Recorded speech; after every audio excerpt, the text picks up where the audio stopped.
Kasi evening po sa bautism mga kapatid. I want to share lang yung verse na nakita ko rin sa Facebook. Sinasabi niya dun sa 1 John chapter 1 verse 5. Ang sabi niya po doon ay ganito.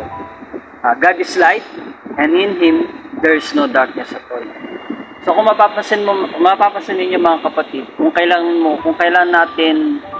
tayo lumalapit kay Lord, kung kailan natin inaanap yung kalinga ng ating Panginoon sa ating mga buhay.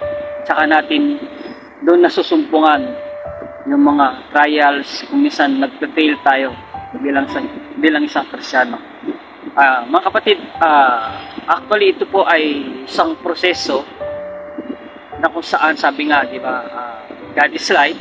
When you accept the Lord Jesus Christ as the Lord and Savior, so meron ka ng ilaw. There is the light. So wala ka nang makikitang darkness, wala ka nang makikitang madilim, saan mang kahit na anong bagay na nasa dilim ay makikita mo na.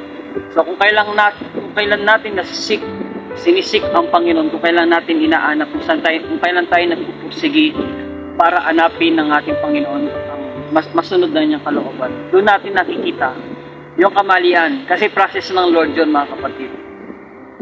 Kasi ang gusto ng Lord sa atin ay magkaroon tayo ng transform.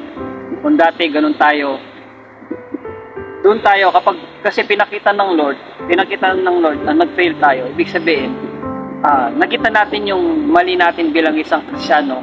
So ito yung process to be para maging karapat-dapat sa kanyang harapan. So kailangan wag tayong mainis, wag tayong ang tawag doon, basta yung salitang yung parang naiinis ka na kasi paulit-ulit na lang yung fail mo, paulit-ulit na lang yung mali mo na nakikita mo sa buhay mo. Kasi nga yun nga, kapag tinanggap mo na kasi ang Panginoon, meron ka ng ilaw, light, makikita mo na yung dapat baguhin sa buhay mo bilang isang Kristiyano. Makikita mo na yung kaliwanagan, makikita mo na yung mali mo as a Christian na dapat hindi pala ganito yung buhay ng isang Kristiyano. So kailangan pala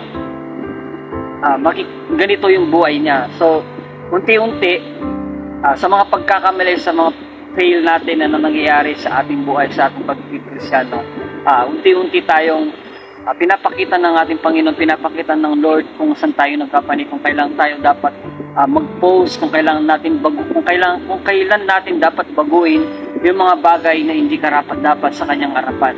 So mga kapatid, diretso lang, huwag tayong mainis, huwag tayong yung tawag nito, yung ma-frustrate ba?